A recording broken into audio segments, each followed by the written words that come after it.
Cpac.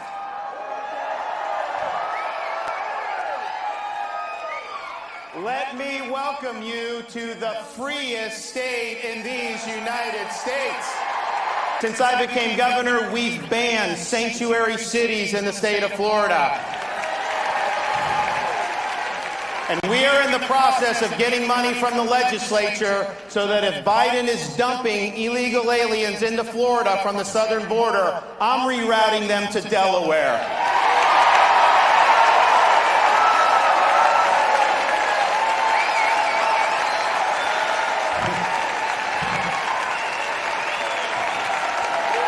We'll do some in D.C. and Hollywood as well.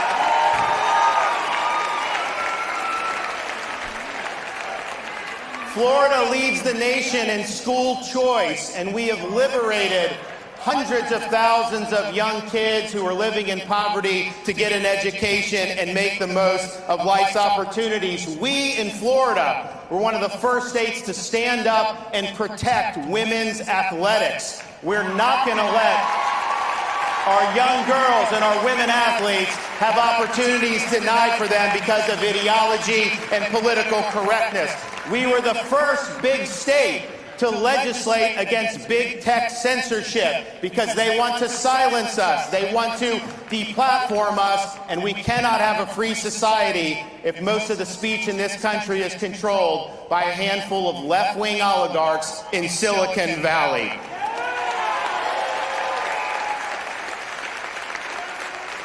We are a law and order state in the state of Florida.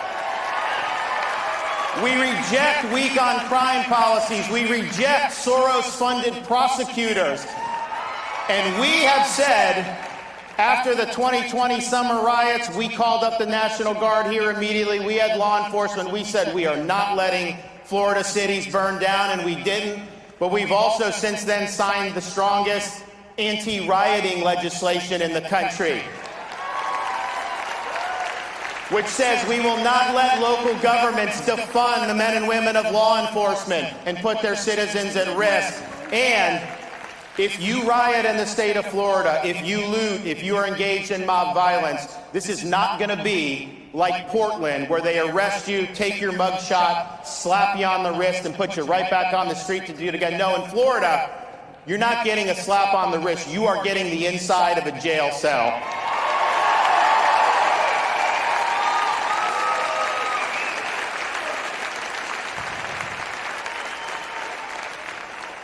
Because we will not spend taxpayer money to teach our kids to hate our country or to hate each other, we have banned CRT in K-12 education.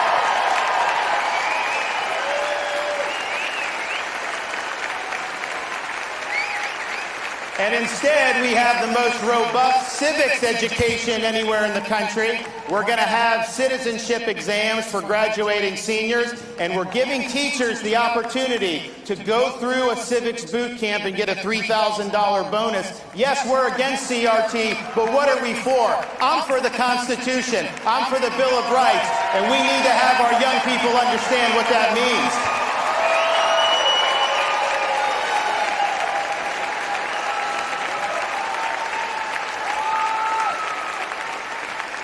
Because the rule of law is paramount, Florida has done more than any other state in the country to ensure the integrity of our elections. One of the first things I did when I became governor back in 2019, when people weren't talking about election integrity, was accept the resignation of the Broward County Supervisor of Election and remove the supervisor from Palm Beach County.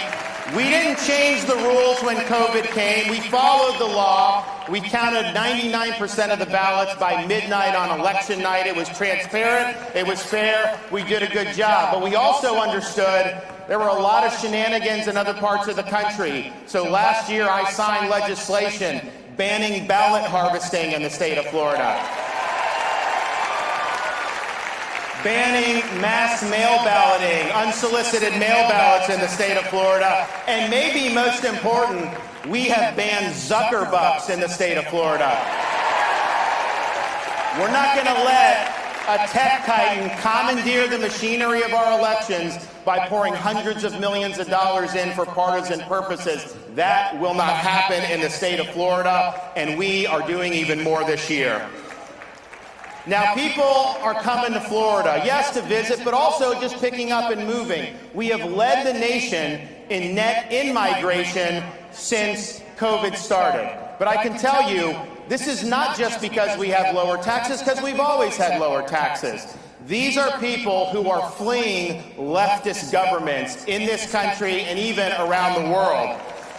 People will sometimes ask me, Governor, all these people are moving here from blue states. Are they just going to vote the same way and make our state a blue state basket case like the states they came from? Well, when I got elected governor in 2018, there were almost 300,000 more registered Democrats in the state of Florida than Republicans. And Florida has never had more registered Republicans than Democrats in our history of our state. Today, standing here in February of 2022, there are 82,000 more Republicans registered in the state of Florida than Democrats.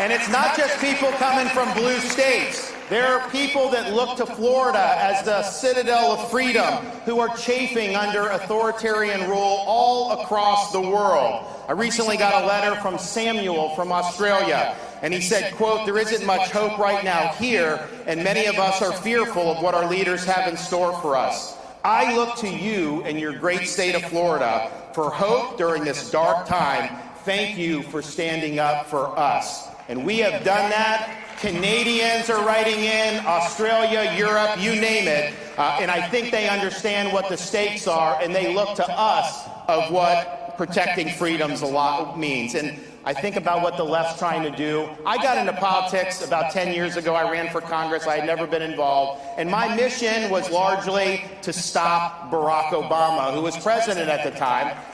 I even wrote a book, which was read by about a dozen people, that talked about some of the problems, how it was not consistent with the values that the country was founded on. And I stand by that. Those were good fights, important fights.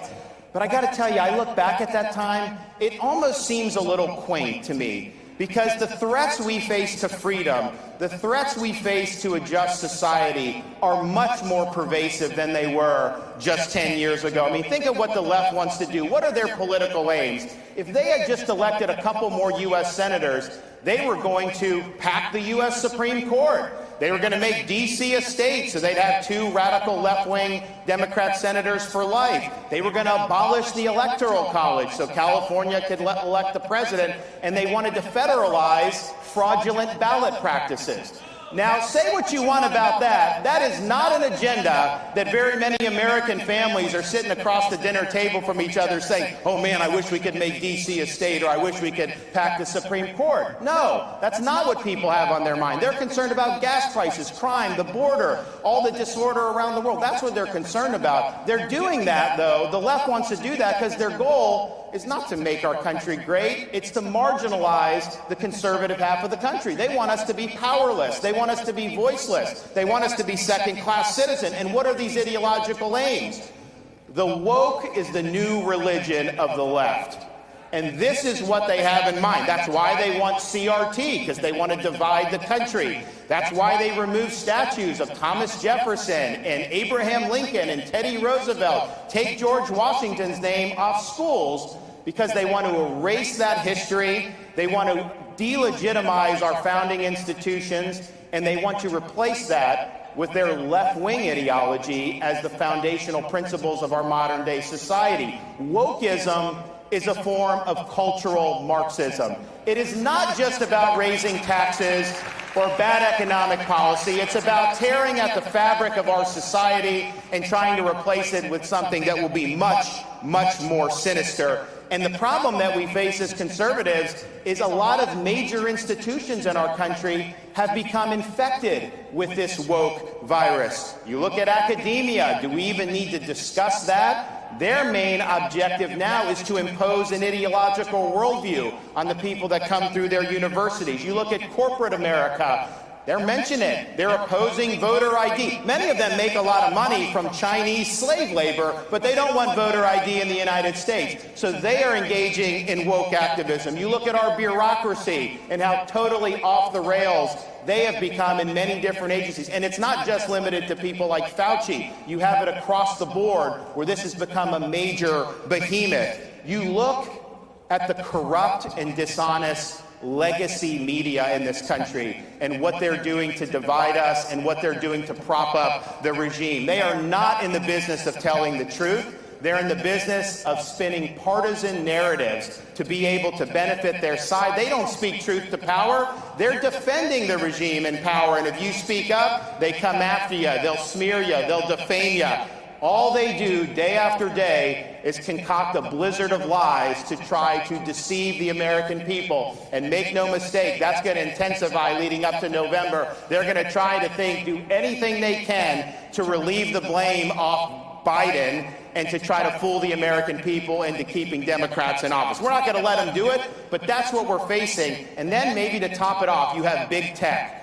Big tech is now the #1 institution for censorship in this country. They are working with the legacy media. They're working with the Biden regime to try to marginalize conservative voices. Anyone that dissents from their orthodoxy is a target. And so this is significant stuff. This is freedom that's being, on all different fronts, that's coming under assault. And so here's where we're at. When you have a society that's veering away from the truth, anybody that stands up and speaks the truth will come under fire.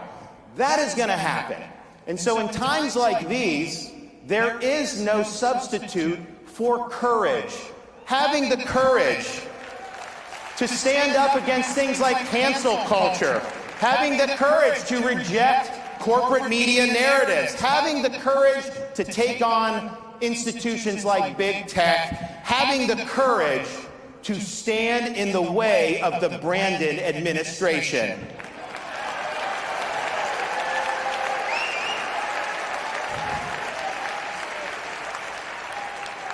So we have an opportunity to make 2022 the year that America fought back. We're going to lead the charge here in Florida, but we need people all over the country to be willing to put on that full armor of God, to stand firm against the left schemes. You'll be met with flaming arrows, but the shield of faith will stop them. You will emerge victorious. And so I can tell you this, in Florida, we will be standing our ground. We'll be holding that line. We are not going to back down. We've accomplished more in this state than anyone thought possible, but I can tell you this, we have only begun to fight. Thank you all. God bless you. 'Cause the flag still stands for freedom, and they can't take that